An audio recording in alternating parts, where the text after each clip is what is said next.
최근 들어 테슬라 자율주행과 관련해서 난리가 난 상황입니다. 난리가 났다라고 표현을 했는데 조금 더 본질적으로 이야기하자면 일어날 수밖에 없던 일들이 이제는 이론적으로 일어날 수밖에 없는 일이 아니라 현실에서 펼쳐지는 일로 바뀌고 있는 시점이 되었습니다. 우리나라, 미국 할 것 없이 테슬라의 자율주행이 다양한 각도로 큰 진보를 성취하고 있는데 이와 관련된 내용 함께 정리하겠습니다.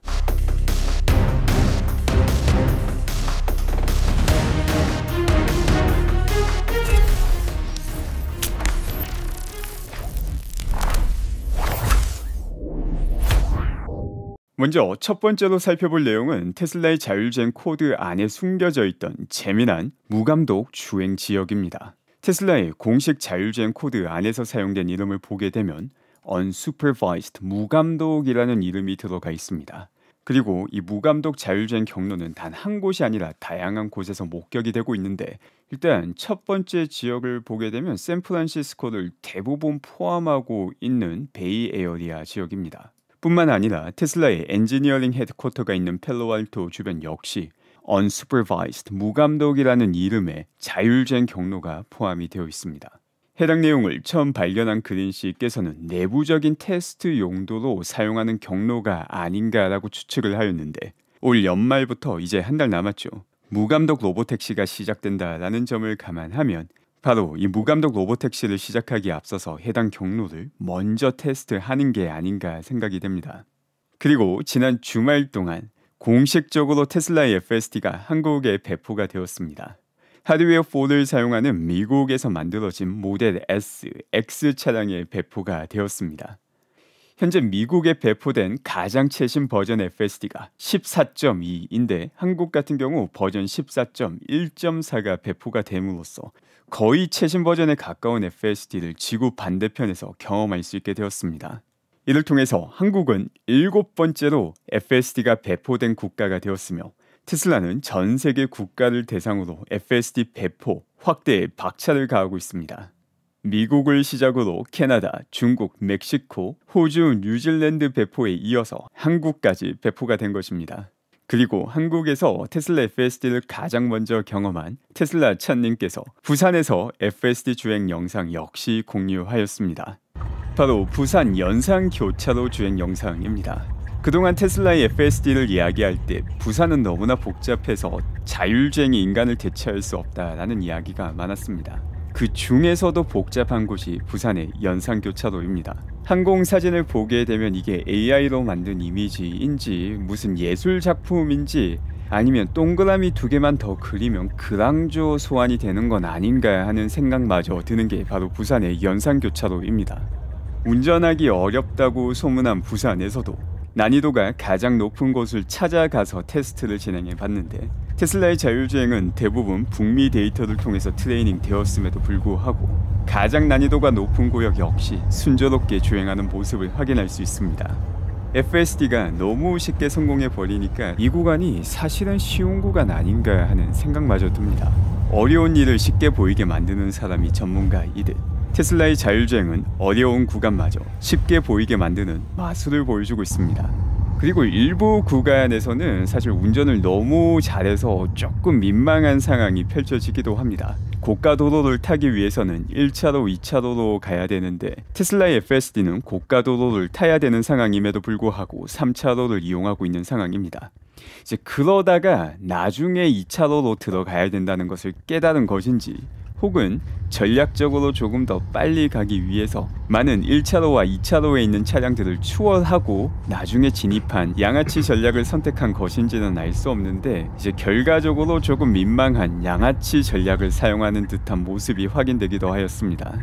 다만 교통의 흐름도 방해하지 않고 아주 부드럽게 2차로로 진입하여서 이를 눈치챈 사람은 많이 없을 것 같습니다.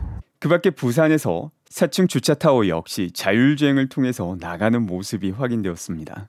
4층에서 1층으로 주차타워를 빠져나갔다라는 것만으로도 충분히 인상적이지만 이 주차타워 역시 상당히 비좁아서 운전하기가 상당히 까다로운 환경인데 테슬라의 자율주행은 이마저도 쉬워 보이게 만들고 있습니다. 그리고 오늘 미국에서는 업데이트된 버전인 테슬라의 자율주행 14.2가 AI4 칩을 사용하는 테슬라 차량 50%에게 배포가 되기도 하였습니다. 단순하게 업데이트의 속도가 빠르다는 것뿐만 아니라 배포 역시 아주 빠르게 진행이 되고 있습니다. 그리고 마치 사람이 운전하는 듯한 착각을 불러일으키는 혹은 지각을 가진 것처럼 보이는 FSD의 버전이 바로 14.3이 될 것이다 라고 일론 머스크가 밝혔습니다.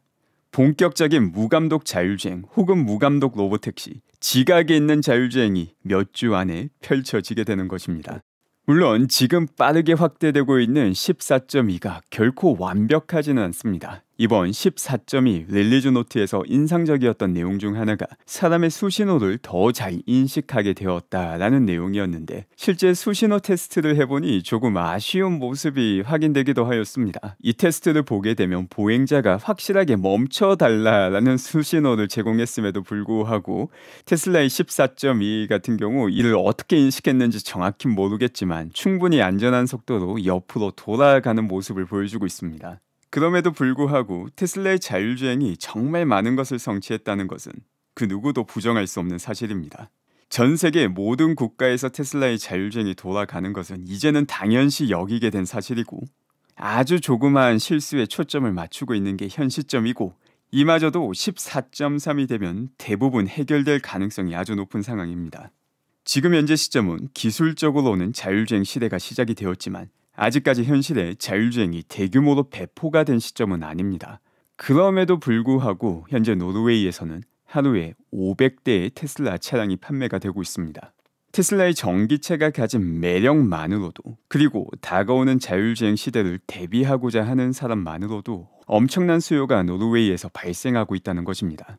이를 조금 더 정확하게 이해하기 위해서 한국과 노르웨이 인구 수를 비교해 보겠습니다.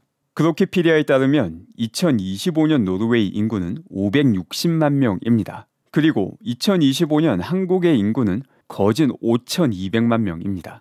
한국은 노르웨이보다 9배 이상의 인구를 보유하고 있습니다. 노르웨이는 전기차 시장의 미래를 먼저 보여주는 시장인데, 인구수에 비례해서 전기차 판매량이 증가하게 된다면 한국 같은 경우 미래에 하루에 5,000대 가까운 테슬라 차량이 팔리는 시점이 도래하게 된다는 것을 의미합니다. 그리고 그 시점은 이번에 배포된 한국 FSD를 통해서 더욱더 가속화될 수 있습니다. 이번 14.2가 배포되며 아주 재미난 기능 중 하나가 몇 퍼센트의 주행을 자율주행으로 진행했는지를 보여주는 통계 자료였습니다. 해당 내용이 나왔을 때 99% 혹은 99.5%의 주행을 보여줄 것이다 라고 예상을 했는데, 제가 너무 보수적이었다라는 내용이 확인되고 있습니다. 거진 100km의 주행을 했는데 100% 자율주행으로 진행이 되었다라는 통계를 볼 수 있습니다. 실제 주행거리를 보게 되면 0.1마일 정도 차이가 나고 있는데, 이 차이가 나는 이유가 주차할 때 직접 주차를 해서라고 설명하고 있습니다. 테슬라의 자율주행 역시 주차까지 할 수 있지만 본인이 원하는 자리에 주차하기 위해서 개입한 순간이 조금 있었다라고 밝히고 있습니다. 이처럼 테슬라의 자율주행이 확대가 되고 새로운 국가로 뻗어나가며 새로운 주로 뻗어나가는 것은 이제는 너무나 당연한 현실이 되었습니다. 이와 함께 연말 테슬라의 로보택시는 총 1,500대로 확대가 될 예정입니다.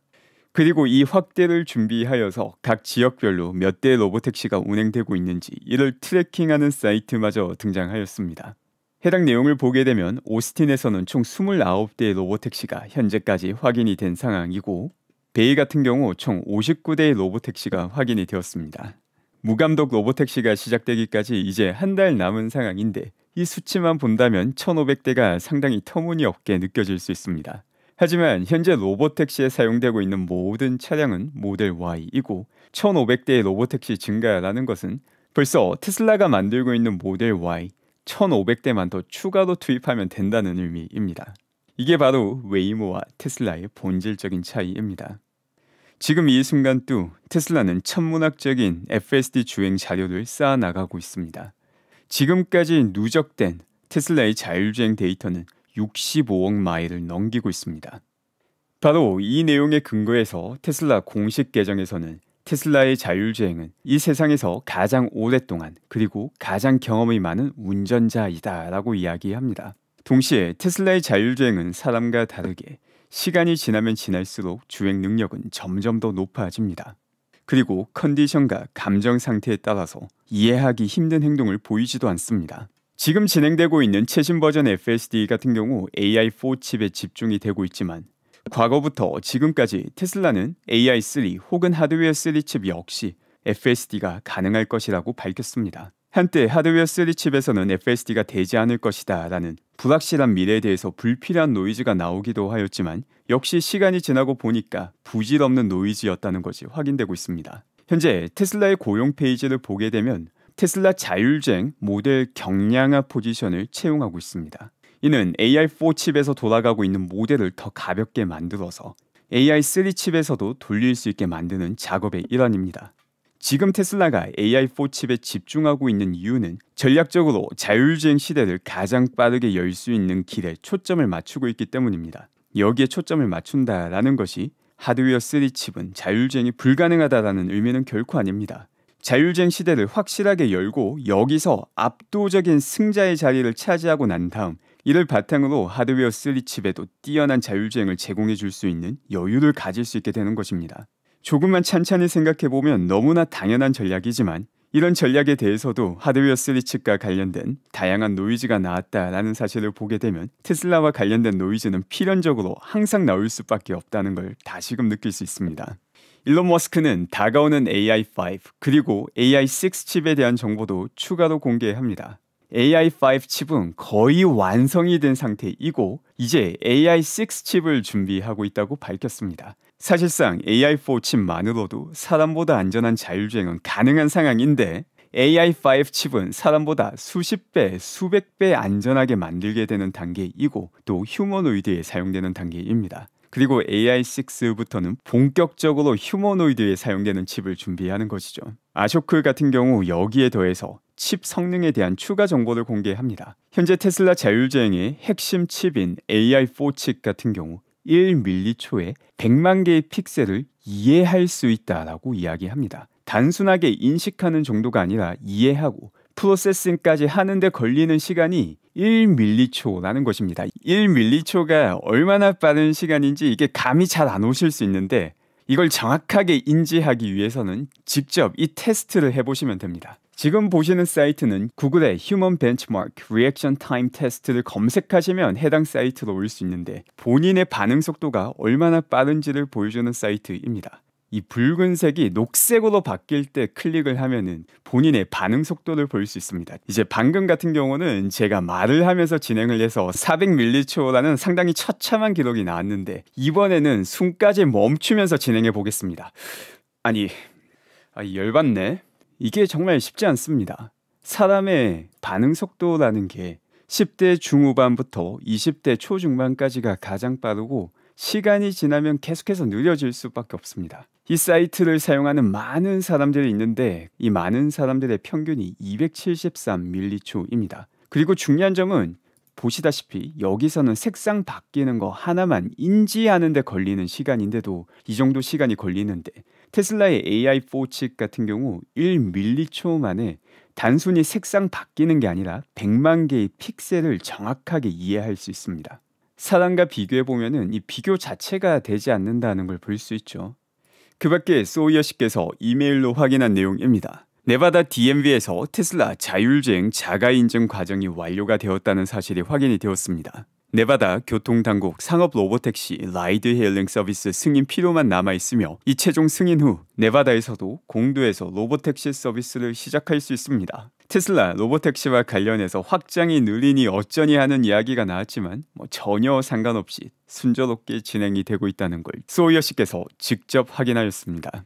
이처럼 테슬라 FSD의 성능이 워낙 빠르게 올라가고 이제는 사실상 전 세계에 배포가 되어도 기술적으로 상관이 없는 상태에 이르렀기 때문에 테슬라 유럽 공식 계정에서는 지난 주말 동안 네덜란드 차량관리청에 테슬라 FSD 지지 메시지를 보내달라는 글을 남기기도 하였습니다. 네덜란드 같은 경우 2026년 2월 테슬라 FSD 국가 승인 여부가 결정이 되기 때문에 그 이전에 많은 시민들의 지지를 요청한 것입니다. 다만 오늘 네덜란드 공식 차량관리청은 테슬라 자율주행과 관련된 열정을 표현해 주신 모든 운전자들에게 감사를 표현했지만 동시에 더 이상 연락하지 말아주시길 요청한다는 글을 남겼습니다. 이런 차량관리청의 메시지 역시 충분히 이해가 됩니다. 테슬라 입장에서는 네덜란드를 통해서 유럽 전체에 FSD 확대를 꾀하고 있기 때문에 네덜란드가 전략적으로 너무나도 중요한 요충지이다 보니까 많은 사람들에게 지지 요청을 요구했고, 네덜란드 차량관리청 같은 경우 해야 되는 업무가 벌써 정해져 있는데 여기에 추가로 많은 사람들이 전화와 이메일을 보내게 되면 기존 업무에 부정적인 영향을 받을 수밖에 없기 때문에 또 이제 더 이상 연락하지 말아달라라는 공지를 남기기도 한 것입니다. 어떻게 보면 테슬라가 조금 가했다라고 보이기도 하지만 산업이 뒤집어지고 시대가 뒤집어지는 기술을 완성한 테슬라 입장에서는 이 시간을 조금이라도 더 앞당기기 위해서 분명 조금은 무리한다는 것을 알고 있음에도 불구하고 해당 게시글을 지난 주말에 올렸던 것이라 생각됩니다. 그 밖에 일론 머스크가 라이센싱과 관련된 아주 중요한 글을 남기기도 합니다. 이 글 같은 경우 소이어 씨의 답글로 남긴 글인데, 소이어 씨가 남긴 원본글을 보게 되면 멜리우스 리서치 애널리스트가 테슬라가 자율주행 선두이며 현대 산업 역사상 최대의 가치 창출이 임박했다라는 글을 담고 있습니다. 해당 애널리스트의 주장을 조금 더 자세히 보게 되면 현재 테슬라는 반드시 매수해야 되는 주식이라고 밝히고 있습니다. 바로 테슬라를 통해서 전 세계가 급격한 변화를 코앞에 두고 있기 때문이라고 밝힙니다. 조금 더 추가적인 내용을 보게 되면 한 회사가 망하게 될 때 크게 두 가지 단계를 거치게 된다고 표현하고 있습니다. 첫 번째 단계에서는 아주 천천히 가랑비에 옷 젖듯이 알듯 모르게 진행이 되고 그 다음에 갑작스럽게 진행이 된다고 밝히고 있습니다. 그런데 앞서 말한 이 부도 가정에 적용이 되는 것은 테슬라가 아니라 테슬라를 제외한 모두라고 밝히고 있습니다. 자율주행은 기술적으로 벌써 완성이 되었습니다. 그리고 이 기술이 배포되는 순간 가랑비에 옷 젖듯이 아주 천천히 국가도 확대되고 배포도 확대되는 것처럼 느껴지지만 갑자기 한순간 이 모든 것이 바뀌게 됩니다. 이것이 테슬라 입장에서는 엄청난 가치 창출이 되지만 테슬라를 제외한 모든 자동차 제조사는 자율주행이 되지 않는 차량을 만들기 때문에 부도를 면할 수 없게 되는 것입니다. 바로 이런 미래가 펼쳐질 수밖에 없기 때문에 테슬라를 추천하고 있는 것이고, 이 글에 대해서 일론 머스크가 답글을 남긴 것입니다. 나는 지금까지 많은 기업들에게 경고했고 테슬라 FSD 라이센스를 권유하기까지도 하였지만 여기에 제대로 반응한 기업은 없었습니다. 가끔 레거시 자동차 제조사들이 연락할 때는 5년 뒤에 아주 작은 프로그램에 FSD를 도입하는 것에 대해 논의를 요청했기 때문에 사실상 무의미한 일이었습니다. 그리고 마지막에는 공룡 이모지 2개를 남깁니다. 이는 해석하기에 따라서 거대한 공룡이 다가오고 있다라는 의미처럼 보이기도 하며 과거 지구의 주인이었지만 한순간 멸망해버린 공룡이 다시금 생각나서 이런 이모지를 남긴 것일 수도 있겠다라는 생각이 듭니다. 테슬라의 장기 투자를 하고자 하시는 분들에게 가장 필요한 것이 과거 공룡이 멸망한 것처럼 자동차 산업에서도 똑같은 일이 필연적으로 일어날 수밖에 없다라는 걸 보시는 분들에게 저는 테슬라 장기 투자를 추천드립니다. 그리고 바로 그 멸종의 순간 이전이 서서히 죽어가는 과정인데 그 죽어가는 과정은 다양한 레거시 자동차 제조사에서 확인되고 있습니다. 포르쉐 같은 경우도 지난 3분기 영업이익 적자를 기록했는데 가랑비에 옷 젖듯이 영업이익이 계속해서 줄어드는 트렌드가 상당 시간 동안 목격이 되기도 하였습니다. 그리고 이 트렌드가 점점 더 커지며 걷잡을 수 없는 적자를 보이는 시점이 이제 2년 안으로 다가왔다고 저는 평가하고 있습니다. 그 밖에 도널드 트럼프 대통령은 중국의 시진핑과 전화통화를 하였다고 밝히며 4월 베이징 방문을 수락했다고 밝혔습니다. 한동안 미국과 중국의 갈등이 고조되는 것처럼 보였는데 이렇게 의도적으로 갈등을 고조시킨 다음에 극적인 타협을 이끌어내는 도널드 트럼프 대통령의 전형적인 패턴이 이번에도 확인이 되었습니다. 테슬라 장기 투자 여정에서 정치적인 불확실성, 거시경제와 관련된 불확실성은 지금까지도 매번 반복되어 왔으며 앞으로도 분명 반복될 것입니다. 이와 관련된 불확실성에 대해서 정확한 답을 아는 것은 이 세상 그 어느 누구도 할 수 없는 일입니다. 하지만 테슬라가 본질적으로 세상을 바꾸는 기술을 완성해 나가고 있다는 사실은 얼마나 관심 있게 심도 있게 테슬라를 지켜보느냐에 따라서 투자자들 역시 충분히 알 수 있는 내용입니다. 그리고 이 내용에 초점을 맞춰서 테슬라에 투자를 하게 된다면 다가오는 5년 5배 이상의 수익을 실현하게 될 가능성은 아주 높다고 생각합니다. 오늘 또 함께 해주신 분들 감사드리며 언제나 건강하고 즐거운 하루 되시기 바랍니다.